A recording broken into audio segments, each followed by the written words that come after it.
Now, if you're under 25, just think for a moment. Into the future, you're really successful. You're driving whatever car you want to drive that you imagine yourself driving. You're living anywhere you want to live. You're doing whatever it is you want to do. It's basically the life of your dreams. And imagine you thanking yourself like, damn, I thank you for doing what it took to get me here. Literally look back and thank yourself. And then come right back to the present moment. And now let's do the second scenario. You think 10, 15 years into the future, and you, over those 10, 15 years, you argued with your girlfriend or boyfriend. You played video games and watched reality TV shows. You binged out on drunk food and were drinking and partying. You were partying as if you were getting paid to party. And then you're looking at yourself shaking your head because you're not where you wanted to be. And you feel disgusted and resentful at yourself. My goal in this video is to help the younger generation avoid that second scenario. So just stick around for a minute, because the first thing I want to talk about is relationships. Relationships should help you build good communication skills, to build towards something with the people who are in relationships with you. But if the relationship turns into a thing that's consuming your energy and wasting your time and becoming an unhealthy relationship, that's when it starts to get really detrimental.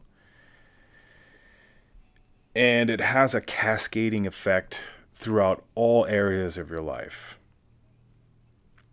And so keep in mind, a relationship is supposed to build towards something. The next thing I want to mention is entertainments, whether it's, video games, movies, etc., etc.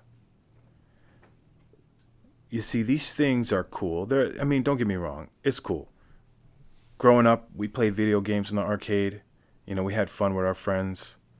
We were able to learn social skills out at the arcade or whatever.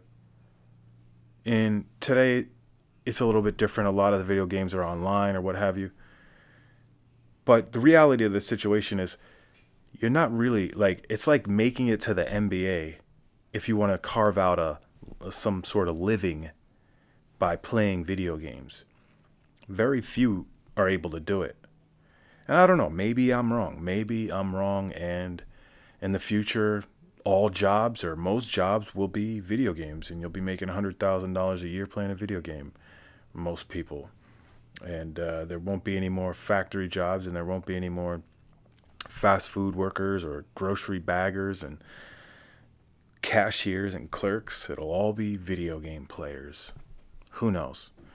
But as of right now, it doesn't look like people are going to be making six figures a year plus playing video games. So it's really important to identify the important things to get down to business.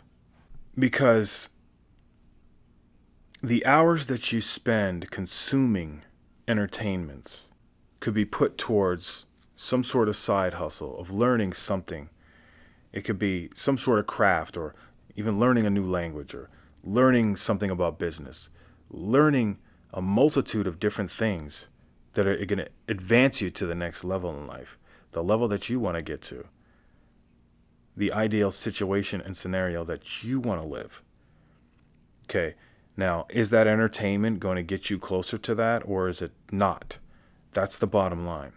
The last thing is partying. Partying should be for networking. But if it's just pure satisfaction, hedonism, enjoyment, and acting a fool, it's like hustling backwards. You're not getting anywhere. And I look back on a lot of the times that I partied, and It was cool socializing, networking, but at the end of the day, did it really advance me in any sort of professional way? And I would say mostly not. Mostly not. And as a matter of fact, a party is something that you could have went to and not partake in intoxication. You can go to a party, socialize, and go home. That's when you really get the most out of it. So, I mean, when it's all said and done, I'm not against partying and having fun and socializing, but I am against destroying yourself because it's only going to get you where you don't want to be quicker. So if you think distracting yourself with entertainments is bad, if you want to accelerate that even quicker, then just intoxicate yourself to the point of oblivion, and now you wake up like, damn, what happened? And now, especially when you're young, you have this peer pressure. You want to be part of the group, right? Naturally, humans move in packs, and you want to be part of the pack. It's the crew. And there's a reason for that. It's because there's strength in numbers. So you feel powerful when you're with the group rather than being a lone wolf somewhere. Choose your group wisely. And I would say if they try to influence you in a negative way, you need to be the one to influence them in a positive way. You need to get them with their head on straight so that they can move in the right direction. Because if you're not helping the people in your immediate environment excel to their potential, you're only going to rise as far as they let you, basically. And with that being said, we live in this world is global. It's not local. So you don't have to stay tied to your local acquaintances. With the internet, you have LinkedIn, you have social media, all types of ways you can connect with people in like minds so that you could build towards something. And that's the beautiful thing about our day and time right now that I didn't have when I was growing up. So you can use that to your advantage. Use it as leverage.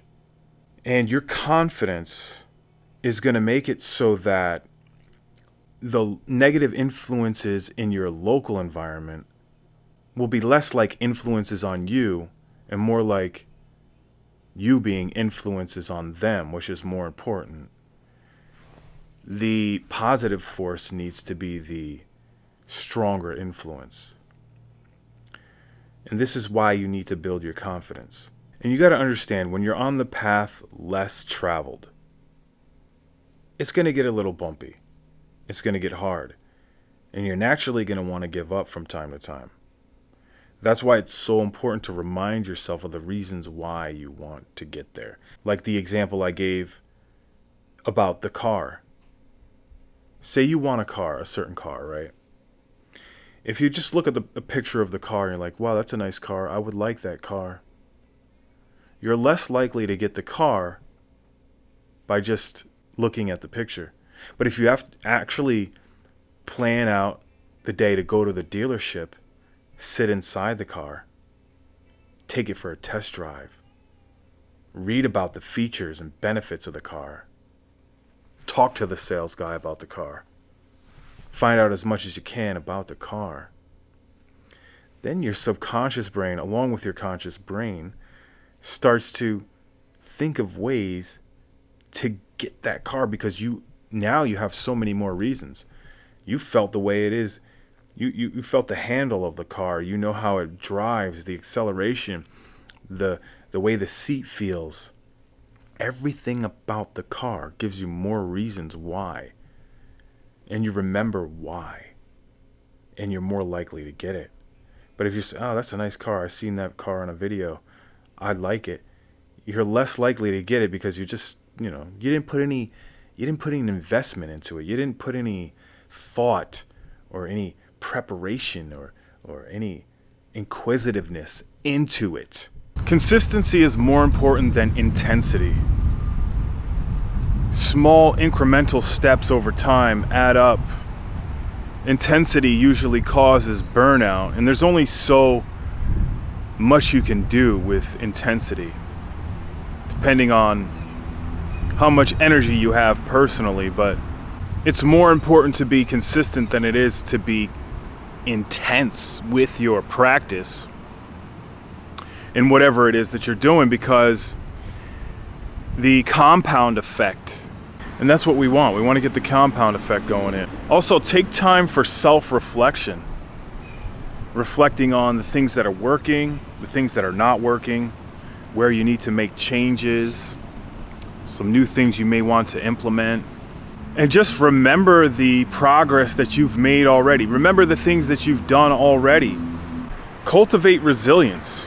You know, the more you do something, the stronger you become at doing that thing. You know, so you want to keep at it because it's going to make you stronger. It's going to make you more able.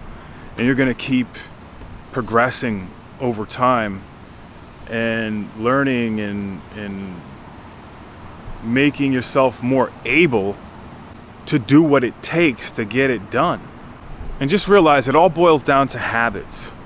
So if you continually practice those good habits over and over and over again, you're going to see results. That's just the way the universe works. That's the way nature works. That's why it's so important to stay the course, man. And then finally, keep a strong mindset, because all those things I just mentioned now are not possible without a strong mindset. The mindset comes first. The belief in yourself will give you the tenacity. Got a dog barking at me here. But basically, yeah, keep a strong mindset, stay positive, and keep working at it. That's all. Until the next time, we'll see you again.